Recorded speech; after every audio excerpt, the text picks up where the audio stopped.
wabarakatuh. Shalom, Om Swastiastu, Namo Buddhaya, salam kebajikan.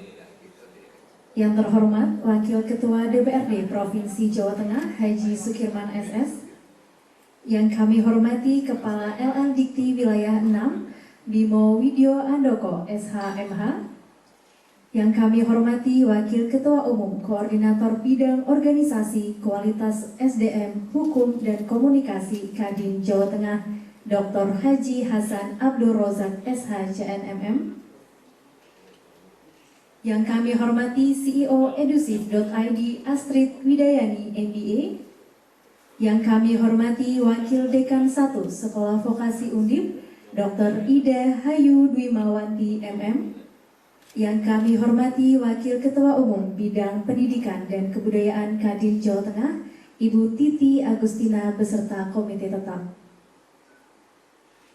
Dan yang kami hormati pula perwakilan PT Nusantara Building Industri, Ibu Nur Hidayah dan Bapak Alexander Handoyo. Yang kami hormati Wakil Ketua Umum Bidang Sertifikasi Halal PHRI Jawa Tengah Bapak Muhammad Soleh. Yang kami hormati Kepala Sekolah SMK Negeri 7 Semarang Bapak Haris Wahyudi beserta seluruh peserta FGD pagi hari ini. Pada kesempatan yang bahagia ini, marilah kita panjatkan puji syukur kehadirat Tuhan Yang Maha Esa yang telah memberikan rahmat dan berkahnya sehingga kita dapat berkumpul pagi hari ini. Rabu 30 November 2022, kita akan menyelenggarakan acara Fokus Group Discussion kerjasama IDUKA dalam implementasi Perpres nomor 68 tahun 2022 tentang kewirausahaan, pemagangan, dan penyerapan lulusan.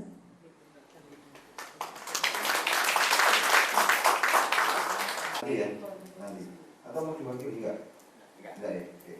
Jadi yang pertama dari Pak Hasan, Bu Titi ya, Mbak Titi Agustina, peran Kadin dalam implementasi Perpres 68 tahun 2022. Nanti akan disampaikan Wakil Ketua Umum Bidang Pendidikan dan Kebudayaan Kadin Jawa Tengah Ibu Titi Agustina.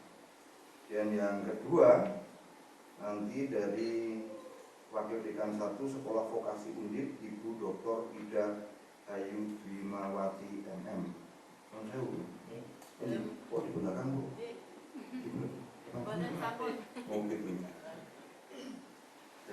Nanti materinya adalah kurikulum perguruan tinggi pendidikan vokasi dalam implementasi Perpres 68 tahun 2022. Diteruskan nanti dari Bu Astrid, Mbak Astrid Widayanti MPA, Widayani, memang saya salahkan dari respon. Beliau adalah CEO Edusif.id. Nanti akan menyampaikan materi SIP Kadin Sistem Informasi Pasar Kerja Kadin Indonesia. Berikutnya dari Pak Alexander Handoyo dan Bu Nur Hidayah juga dari PT Nusantara Building Industries tentang best practice implementasi Perpres 68 tahun 2022. Berikutnya Wakil Ketua Umum Bidang Sertifikasi Halal PHRI Jateng Bapak Muhammad Soleh tentang kesiapan industri dalam implementasi Perpres 68 tahun 2022. Dan yang terakhir nanti Kepala Sekolah SMK Negeri 7 Semarang Bapak Haris Wahyudi SPD MPD. Wassalatu wassalamu ala Rasulillah wa ala alihi wa sahbihi wa mawalah amma ba'da. Selamat pagi, salam sejahtera untuk kita semua. Om Swastiastu, Namo Buddhaya, salam kebajikan, shalom.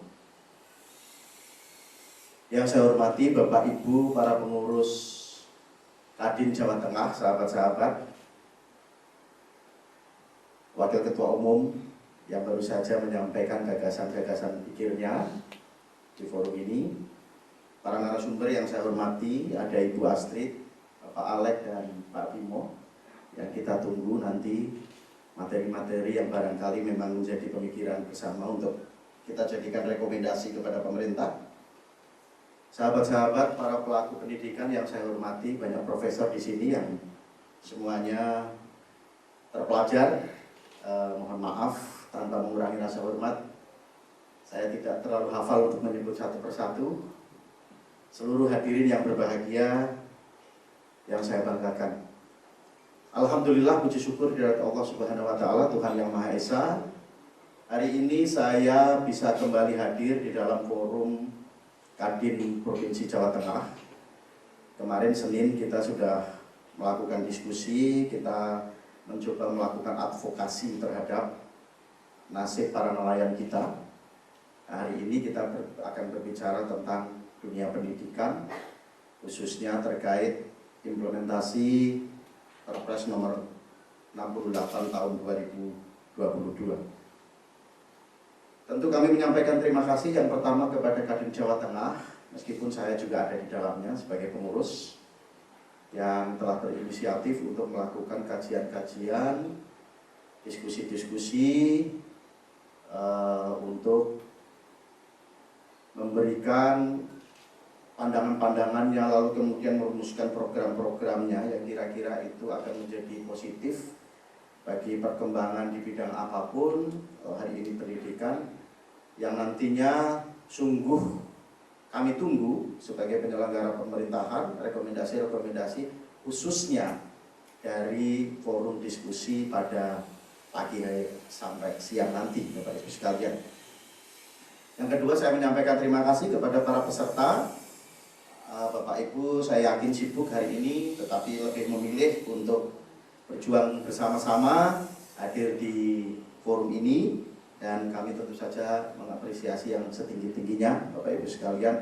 Semoga amal baik Bapak Ibu bisa diterima dari Allah Subhanahu wa Ta'ala. Bapak dan Ibu, saya mohon izin memperkenalkan diri karena saya tidak berambut putih, jadi tidak cukup terkenal. Saya Sukirman, saya Wakil Ketua DPRD Provinsi Jawa Tengah dari fraksi PKB. 3 periode memang saya sudah di DPRD Provinsi Jawa Tengah, ini periode ketiga.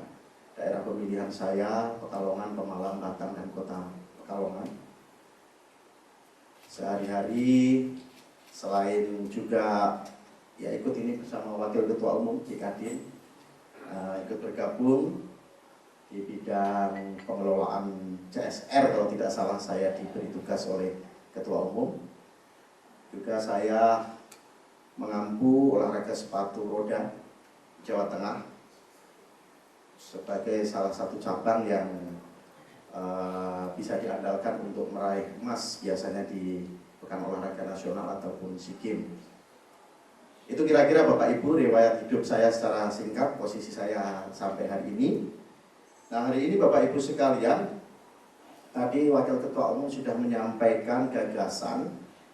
Saya juga teringat bahwa sesungguhnya implementasi Perpres nomor 68 tahun 2022 ini istilahnya remake lah ya, atau inovasi dari pengembangan dari masalah.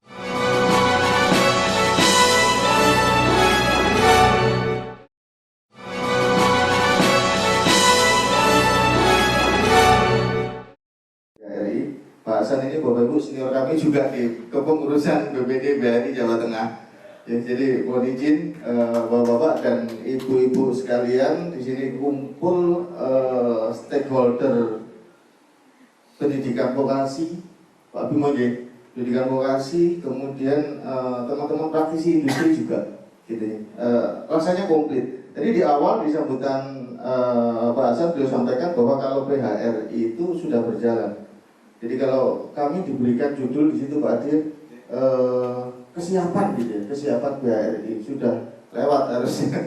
Saya cerita aja karena di PHRI sudah berjalan. Bapak Ibu saya hormati, karakter bisnis kami itu yang paling mencolok perbedaannya dengan unit bisnis yang lain. Kami nggak bisa diprediksi Pak bisnisnya. Jadi kalau owner nanya ke operasional, forecastmu bulan ini berapa? Lingkungan Pak, lingkungan. Nggak usah bulan ini lah, minggu ini tuh forecastmu piro, itu ngeluh Pak. Karena saking tidak bisanya diprediksi, maka fixed cost-nya ya harus dibuat sedinamis mungkin, itu loh Pak. Sehingga kenapa kami sudah berjalan dengan pendidikan vokasi. Hal itu yang membuat kami harus melakukan itu. Karena tadi disampaikan bahwa tujuan bisnis itu kan harus survive untuk saat pandemi. Saya bacanya sih harus tumbuh ke depannya, bisnisnya harus tumbuh. Untuk bisa tumbuh kan profitnya harus ada. Untuk ada profit kan tinggal memainkan dua variabel. Pendapatanmu piro, expensesmu piro, kan cuma itu. Nah, expenses yang paling kita waspadai adalah PTEB, Pak, Payroll Tax Employee Benefit. Gaji karyawan, karena itu fix. Karakter bisnis kami sangat fluktuatif. Pengeluarannya fix. Tadi Pak, nggak match jadinya Pak. Nah itu yang membuat kami itu kolaborasinya jalan dengan teman-teman di vokasi, baik di SMK maupun di universitasnya atau Polines misalnya begitu. Kemudian dari praktisinya, kalau tadi Pak Alex sempat bercerita soal perindustrian, kami di praktisi pun juga pernah mendapatkan program sertifikasi ahli perhotelan level 8. Itu difasilitasi Pak. Saya lupa waktu itu Dikti atau siapa di Pak Bimo ya, pernah ada itu. Program itu disiapkan agar para GM itu siap diterjunkan dalam programnya kementerian itu, namanya OGOS, One GM, One School. Jadi satu GM mengampu satu sekolahan vokasi, SMK waktu itu. Tapi ya sama, sekarang ya lalu apa kabar juga program itu. Kami sudah sertifikat ahli perhotelan level 8 gitu. Jadi program itu juga mati di tengah jalan. Kembali kreativitas awalnya menggebu-gebu, Pak. Anggarannya besar. Karena berapa ribu GM waktu yang disertifikasi. 3 hari kalau nggak salah waktu itu. 2 hari atau 3 hari lah proses sertifikasi waktu itu. Anggarannya kebayang berapa itu. Dan itu nasional. Itu nasional. Jadi Bapak Ibu, yang perlu saya sampaikan di sini soal kesiapan atau apa yang sudah kita perbuat biar nggak dituduh berdosa oleh Pak Alex tadi, karena ini sudah disiapkan berarti kamu harus melakukan itu. Di data kami, ini data terakhir waktu Rakerda dilakukan hari Sabtu kemarin tanggal 26 November di slide ketiga atau keempat mungkin Mas. Terus maju lagi. Nah ini jumlah anggota kita hotel dan restoran di Jawa Tengah itu Bapak. Hotelnya ada 912, restorannya ada 407. Jawa Tengah. Memang belum seluruh kabupaten kota ada BPC. Belum keseluruhan Bapak Ibu. Tapi dari data itu tapi ini dari Pak Diman yang mengatakan lean and match, kami juga di pendidikan tinggi waktu itu ya sudah mengimplementasikan beberapa program gitu ya yang berkaitan dengan tersebut. Tapi ya tadi dinamika kekuasaan, dinamika perkembangan struktur di kami juga ini lama-lama berkembang. Tadi Pak Kirman juga menyampaikan ya hilang gitu ya. Tapi sebenarnya sih jiwa kita semua ya pendidikan kemudian industri sebenarnya ya saling tunggu ya Pak Alex ya sebenarnya. Nah ini sebenarnya kok saling tunggu kok nggak nyampe-nyampe gitu. Ada karena sebagian perguruan tinggi kita juga mengakses industri agak sulit gitu ya. Kadang-kadang kok saya kerjasama misalnya PHRI misalnya, kok susah lah. Susahnya di mana kalau saya sih kalau ada yang curhat gitu susahnya di mana kan kalau kita birokrat saya jadikan itu bukannya masalah tapi tantangan. Bagaimana kita mengakses, bagaimana kita berbicara, berkomunikasi dengan kadin gitu atau industri. Ini Bapak Ibu, sebelumnya saya ingin memperkenalkan wilayah kerja kita juga nih Bapak Ibu semua di perguruan tinggi dan di SMK. Saya sebagai kepala lembaga itu membawahi 30 perguruan tinggi swasta yang tersebar di 29 kabupaten ini Bapak Ibu sekalian, dan 6 kota yang berada di wilayah Jawa Tengah dan 9 perguruan tinggi negeri. Ini juga kenapa perguruan tinggi negeri juga menjadi koordinator dari berkoordinasi dengan kami gitu ya. Ini juga masalah misalnya pengembangan perguruan tingginya. Ini juga mereka harus berkoordinasi karena juga sebagai perguruan tinggi negeri harus juga memperhatikan ruang dari PTS yang ada di Jawa Tengah. Jadi sehingga mereka harusnya sih dengan sangat baik berkoordinasi dengan kami di LLIT 6 ya di Jawa Tengah. Next Mas. Nah ini ketika awal saya mulai naik menjadi sekretaris, beliau juga kebetulan memberikan beberapa policy ini Bapak Ibu sekalian. Yang paling berkaitan langsung dengan kita semua adalah Permendikbud 3-nya ini ya, tentang Standar Nasional Pendidikan Tinggi. Ini kalau kita turunkan banyak sekali usaha-usaha untuk mencapai Standar Nasional Pendidikan Tingginya. Ya salah satunya MBKM itu ya, turunannya dari IKU segala macam itu. Jadi ini yang menjadi dasar kita bagaimana ketemu dengan dunia industri tadi. Nah kok dilalah Gayung bersambut ya Pak Hasan ketika kita bicara, karena beliau juga kan dari perguruan tinggi Bapak Ibu sekalian ya, jadi pas gitu ya. Nah ini juga kemudian kami elaborasi dan kolaborasi menjadi semacam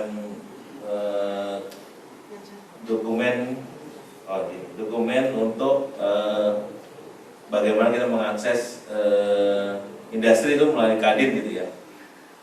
Kemudian next ini adalah IKU kita semua Bapak Ibu sekalian ya di perguruan tinggi, mungkin agak sudah hafal bagaimana kita mengimplementasikan semua program yang ada di IKU kita semua. Yang pertama tentu saja ini lulusan dapat pekerjaan yang layak. Ini saya awalnya agak heran ini, kok LLIT kok dapat IKU yang sama dengan perguruan tinggi ya. Padahal kita kita nggak punya student body, kita nggak punya kemudian dosen gitu ya, sarpras yang untuk dukung ini. Tapi lama saya berpikir, lama kita juga berdiskusi antara LLIT ya, rupanya pekerjaan kita kan fasilitasi Bapak Ibu ya, fasilitasi untuk peningkatan mutu. Jadi ini pekerjaan yang layak itu bagaimana kita memfasilitasi atau mengkomunikasikan dengan titik-titik yang menjadi menjadi sinergi dari program yang diserahi tanggung jawabnya pada kita. Karena ini kan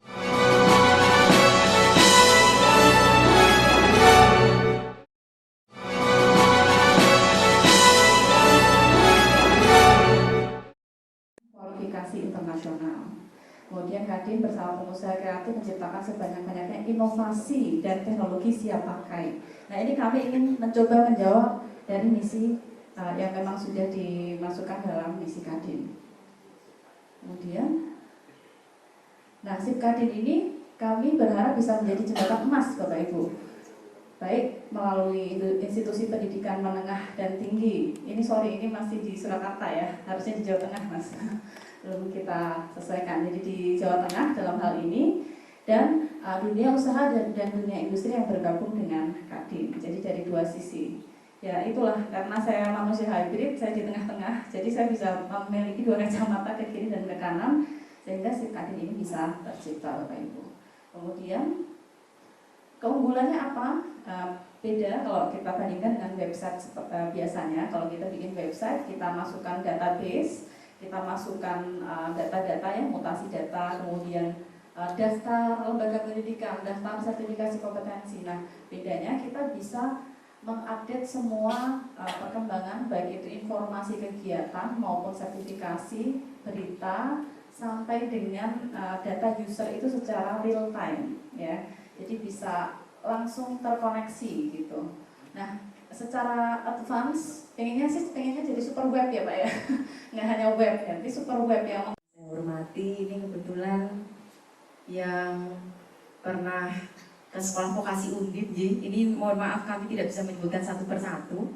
Ada Bu Titi, kemudian Pak Dr. Hasan, Prof. Toto, gitu dan Bapak Ibu tamu undangan hadirin J yang ada di sini.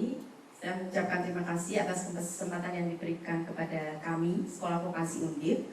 Semestinya mungkin tadi disebutkan banyak profesor gitu, mestinya dekan kami yang akan hadir karena beliau bersamaan ada kegiatan Bimnas dengan Pak Rektor gitu, sehingga saya mendapatkan tugas untuk mewakili beliau gitu.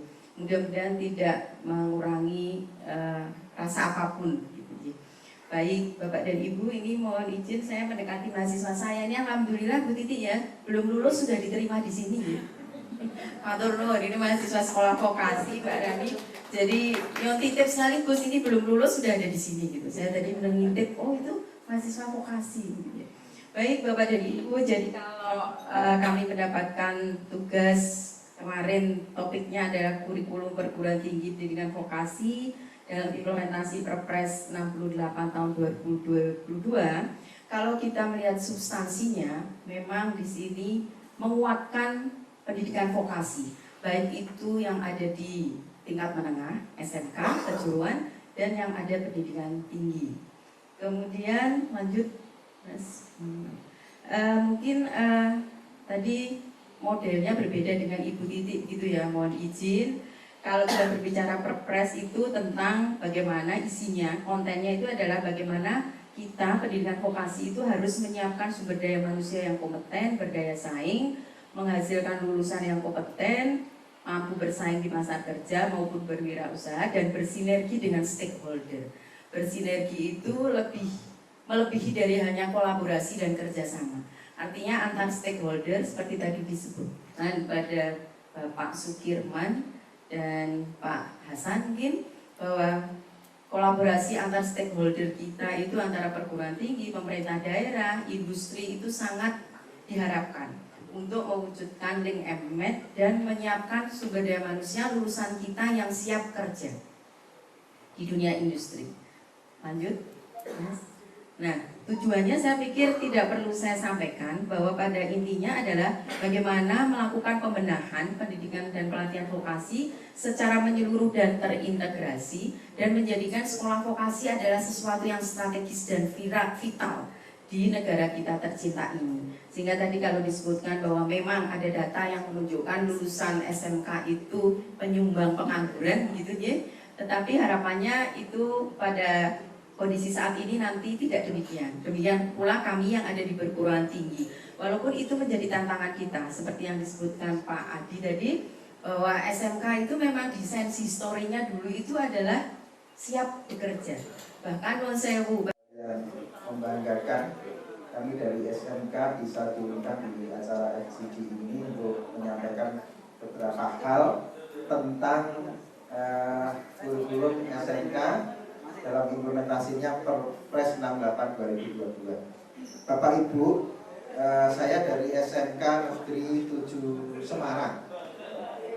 Kebetulan kami sudah berpindah-pindah, ini SMK yang keempat kalinya saya bertugas, dan alhamdulillah itu dengan jurusan yang beda-beda. Di pariwisata pernah, di teknologi informasi pernah, kemudian bisnis manajemen, dan terakhir ini ada di teknologi konstruksi dan manufaktur gitu. Jadi agak banyak pengalaman Bapak Ibu kerjasama dengan industrinya.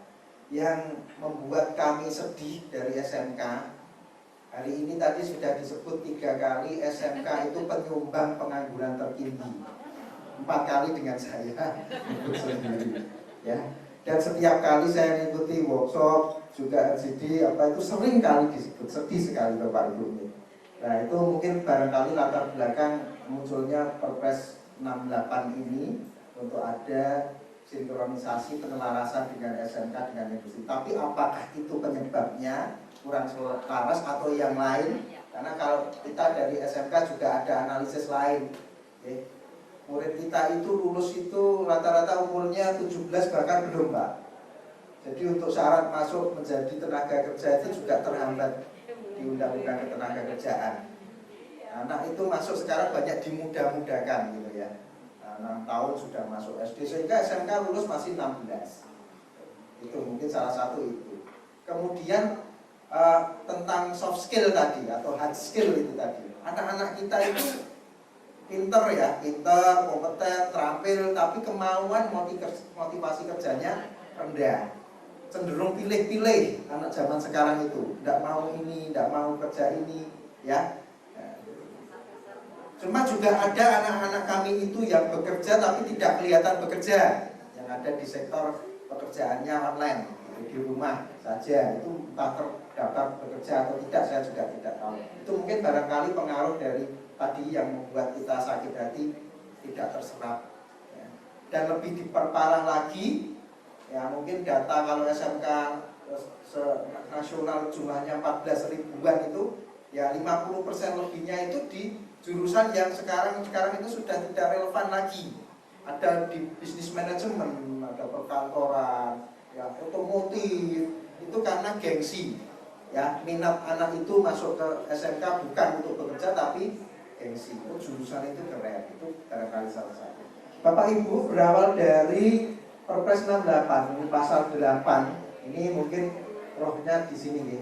Prinsip dasar pendidikan vokasi, pendidikan vokasi termasuk SMK itu adalah berorientasi pada kebutuhan Dudika. Kalau di SMK, di Direktorat SMK namanya sekarang bukan Dudika lagi tapi Dudika, dunia usaha, dunia industri dan dunia kerja. Ini mulai dari pendirian SMK, kurikulumnya sampai nanti proses pemagangan adalah berdasarkan kebutuhan Dudika. Ya. Sehingga tanggung jawab dari SMK ini sebenarnya bukan hanya pemerintah, tapi pemerintah, Dudika dan masyarakat. Ya, terima kasih. Tadi seperti Pak Alek Wijaya Bot, Pak. Ya, saya sering mendengar itu, alhamdulillah teman saya juga yang di Demak ya, di Sayung. Itu suatu industri yang komit sekali ya. Bahkan tadi Pak Alek menyampaikan berdosa kalau tidak membantu SMK. Itu kita harapkan industri nanti semuanya bisa begitu. Ya, berbasis kompetensi pembelajaran sepanjang hayat dan diselenggarakan.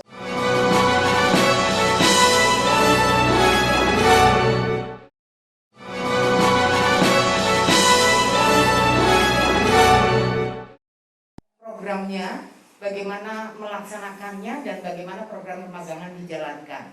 Begitu. Nah, dari sini berarti pendidikan pun sesuai dengan kebutuhan yang industri inginkan. Ya, jadi artinya duduk bersama menyusun kurikulum, RPP, segala silabus untuk diajarkan. Tadi saya sepintas bicara dengan dari SMK 7 kan, dari SMK Negeri Jateng. Ternyata beliau itu sudah menjalankan employability skill sesuai dengan kebutuhan dari masing-masing industri yang membutuhkan hasil lulusannya. Jadi learning outcome-nya jelas. Kurikulumnya adalah kurikulum yang diberikan oleh industri yang ada kerjasama kemitraan. Kemudian magangnya pun demikian. Ya, jadi ada klasifikasi magang, ada dua cara. Yang pertama itu adalah PKS atau internship, di mana kurikulumnya itu disusun duduk bersama antara perguruan tinggi atau SMK, antara dunia pendidikan dengan IDUKA, sehingga ditentukan adalah kurikulum silabus maupun RPT-nya seperti apa. Namun yang kedua adalah apprenticeship, magang gitu ya, apprenticeship. Nah itu adalah dia lepas dari pendidikan. Jadi ranahnya yang pertama itu internship itu adalah Dikbud, sedangkan yang kedua ini adalah naker. Ada dua hal yang perannya yang ada di PP 68 itu stakeholdernya dari Dikbud, kemudian pemerintah governmentnya juga dari Dinas Tenaga Kerja. Bagaimana duduk bersama untuk penyerapannya, begitu. Nah, saya rasa ini yang bisa kami sampaikan dari beberapa hal. Pertama, kita tentukan kurikulumnya harus disesuaikan. Yang kedua ini adalah pengajarnya. Bagi pengajarnya pun itu harus pengajar di sekolah itu menyangkut kebutuhan dari industri, adalah harus magang ke industri dan di industri tadi sebagai wakil sebagai wakil industri yang ditempatkan di sekolah. Begitu, sehingga apa yang diajarkan tahu persis, tidak hanya teori tetapi tahu persis bagaimana dunia kerja ini berjalan, baik itu mengenai UMKM atau berusaha maupun maka iduka, sekarang istilahnya adalah iduka begitu, dunia usaha, dunia industri begitu ya. Nah, dari situ kemudian kalau kita melihat lagi suatu persyaratan dari IKU, indikator kinerja utama yang dari Dikbud, salah satunya itu adalah tadi praktisi pengajar ya. Nah, dari praktisi mengajar juga perlu kualifikasi khusus bagaimana dia bisa mendeliver kemudian untuk permasalahan yang ada. Jadi benar-benar learning outcome-nya siswa memang betul siap pakai, yaitu dengan employability skill. Nah, di sini yang kami lihat ini adalah adanya gap. Gap ini terkait dengan kebutuhan yang ada ini belum ngeling gitu ya. Maka adanya bisa berjalan dengan poin yang ke-6 tadi, yaitu keterlibatan perusahaan dituangkan dalam MOU kemitraan. Nah, dari situ masing-masing kita bisa memonitor begitu. Nanti kalau butuh secara detail bab 1 sampai bab 6-nya ada, tapi kalau dipaparkan di sini mungkin akan membutuhkan waktu, nanti bisa kita share aja yang ini. Saya rasa itu nanti kita diskusi saja bagaimana MOU yang kita bisa tuangkan, kemudian pemagangannya itu seperti apa, nanti kita diskusikan. Terima kasih. Assalamualaikum warahmatullahi wabarakatuh. Saya kembalikan kepada Pak Adi. Silakan Pak Adi. Cuma 3 lembar saja. Saya tidak akan mau menjelaskan. Kita lihat bersama alur proses pemagangan kita sudah tahu semua. Tidak perlu saya jelaskan ya. Next. Ini bukti kita telah lakukan. Ini kurikulum program manajemen training sales sudah dilakukan. Next. Ini silabus manajemen training salesnya ini dia. Saya pikir cukup 3 lembar untuk pembukaannya. Sekali lagi Bu Nur Hidayah terima kasih telah mempersiapkan materinya. Boleh ditutup. Bu Nur Hidayah itu adalah kepala HR kita di perusahaan. Nama saya Alex. Saya bertanggung jawab pada punya perusahaan. Kenapa saya sampaikan demikian? Pertanyaannya, bagaimana sebagai yang bukan punya pabrik, yang bukan yang punya perusahaan, bisa meyakinkan kita mengambil dan melaksanakan program ini? Nomor 1. Pertanyaan kedua, kenapa kita kumpul di sini? Kita kumpul di sini sebenarnya tanpa disadari ada 3 unsur. Dunia pendidikan, ada dari negara, kemudian dari pengusaha, perusahaan. Ini bentuk tanggung jawab kita kepada generasi berikutnya. Sehingga sebelum saya masuk ke materi, dengan segala hormat, mohon dapat dicatat. Datanya Bu Astrid itu asik. Persoalannya data itu bobnya dibagi, mana yang telah lulus itu urusannya Depnaker. Itu sih. Yang mau kita opening sekarang adalah yang masih sekolah. Itu kita sepakat dulu. Data itu tersampaikan kepada Disnaker Trans beserta BLKI. Itu 1 catatan. Nomor 2. Nomor 3.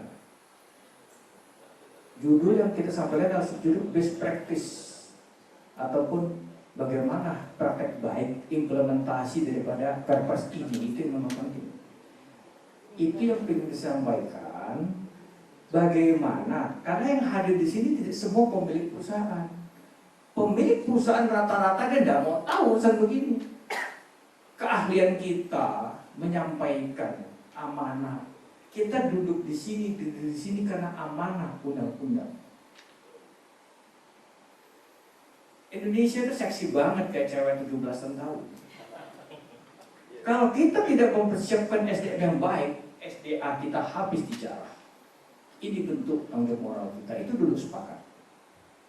Sekali lagi Bapak Ibu, Kadin terima kasih. Selama ini saya suka ngorek-ngorek Kadin, tahu nggak kenapa? Oh, kok gaweannya sih? Hari ini saya merasakan Ibu bekerja, sehingga berikutnya mohon dapat diteruskan program ini lebih baik. Nah, kembali lagi, kemampuan kita sebagai pelaku mempengaruhi dengan data yang baik bahwa kalau kita menjalankan Perpres ini, mereka tuh lupa kalau kita jalan permagangan, buntutnya terjadi simbiosis luar biasa. Saya cerita dari sudut dunia pengusaha dulu, sabar ibu saya. Buntut-buntutnya dia bisa dikreditkan kok biaya itu tuh. Kita bicara fair-fairan aja, dia Bapak bisa dikreditkan biayanya. Belum lagi tadi Pak Haris sudah tertarik. Kami dari Deperindak dapat dana yang luar biasa kok. Mau welding kan, mau alat berat kan, dilakukan tempat kita, dikasih duit lagi. Saya cuma mau terima kasih melalui Bapak, sampaikan kepada negara. Terima kasih pada Pak Jokowi bersama kabinetnya. Karena cara mereka memimpin, kita bisa seperti begini. Saya nggak ada cerita politik, nggak ada urusan saya. Saya nyerah kecil. Maksudnya apa? Dengan cara kerja pemerintah kita beserta kabinetnya. Dan sekali lagi terima kasih ke Mas Nadiem dengan MBKM-nya itu. Luar biasa, sehingga kita bisa kumpul.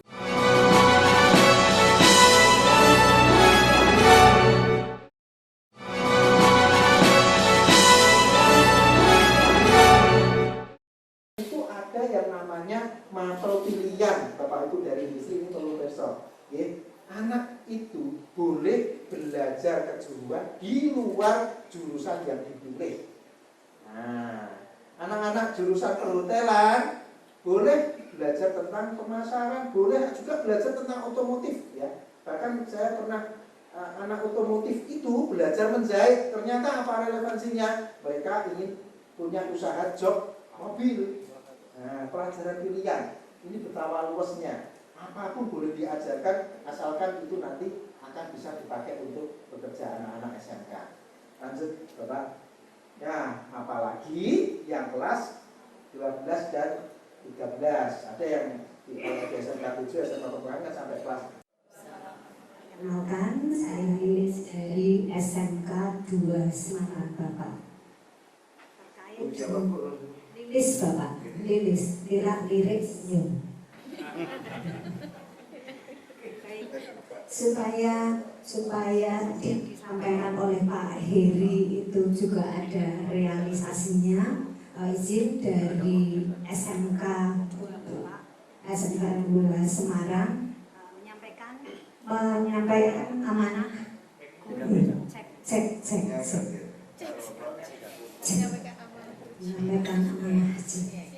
Maaf ya Pak. Iya, baik. Menyampaikan yang pertama, apresiasi ucapan terima kasih untuk Bapak Dr. Hasan. Betul Pak, P3B. Memang lebih terkenal dengan P3B, tapi sekarang udah gak banyak tawuran kok Pak. Dulu tawuran kan zaman P3B, sekarang memang. Iya, sekarang sudah. Nah izin kalau di kami Taruna memang sudah magang di perusahaan pelayaran itu 1 tahun.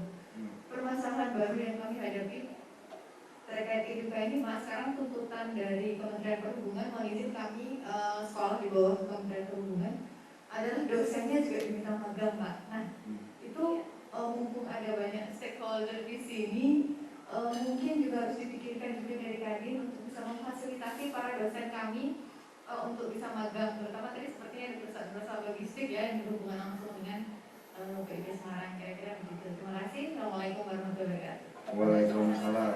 Ini ada 2 untuk Kadin Pak Hasan. Yang pertama, apa yang kita tadi bicarakan seharian ini sebetulnya sudah ada jawabannya, yaitu Perpres nomor 68 ya. Di sini di dalam pasal 22 ayat 2 peran pemerintah daerah jelas ya. Lalu di dari Perpres 68 ini ada turunannya, yaitu Permenko PMK nomor 05 dan nomor 6 fresh from the oven baru 2 bulan. Di situ jelas bahwa Permenko nomor 05 tentang struktur tim koordinator nasional vokasi, di mana di situ ada strukturnya bahwa di daerah pun harusnya dibentuk seperti itu. Dan sekarang sedang ada pergodokan di tim nasional untuk bagaimana juknisnya. Permenko nomor 06 itu mengenai strategi nasional vokasi. Ya, jelas di situ disebutkan bagaimana sebetulnya semuanya itu sudah difikirkan oleh pemerintah. Satu hal yang paling susah di Indonesia ini adalah kata-kata. Untuk inisiasi acara ini dengan sangat luar biasa baik. Saya perkenalkan, saya Rudi, Ketua Umum BPD HIMI Jawa Tengah, sekaligus Wakil Ketua Umum Kadin di bidang BUMN BUMD. Acara ini saya betul-betul mengharapkan agar acara ini punya manfaat dan sakral. Artinya betul yang tadi banyak orang menyampaikan harus goal dan menjadi satu buah gagasan yang jadi, bukan hanya sekedar seremonial.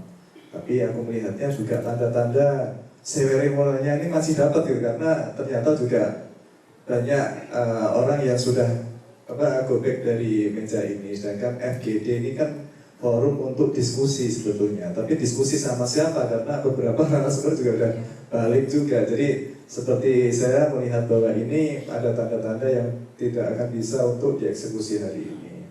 Harapannya saya berdoa semoga ke depan semua introspeksi diri semua untuk bisa ikut serta mewujudkan hal ini, karena penting bahwa pebisnis butuh butuh tenaga kerja, difasilitasi oleh dunia pendidikan. Nah, bagaimana bisa ini tereksekusi dengan baik kalau tidak dalam satu meja? Kadin sudah memberikan kesempatan yang baik untuk bisa masuk dalam forum FGD ini, tapi ternyata saya melihatnya juga belum bisa sinkron untuk pagi hari. Bukan banyak pengangguran ya Bapak Ibu ya. Pagi bukan sembarang pagi, waktu indah berjalan kaki. Acara ini penting sekali dan tidak cukup sampai di sini ya. Bapak Ibu, utamanya panitia, Bu Titik, terima kasih sekali atas waktunya undangan ini, karena kemarin kita membicarakan ini Pak ya. Jadi dari organisasi profesi mencoba merapat kepada Kadin, utamanya Kadin Jateng, karena berangkat dari Jateng ini adalah pionir provinsi vokasi Bapak.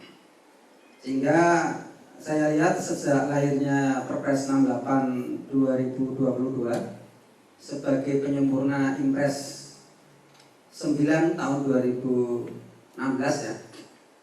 Ini Bapak-bapak dan Ibu perlu diketahui, yang membedakan adalah kalau di Impres tidak ada Kadin ya.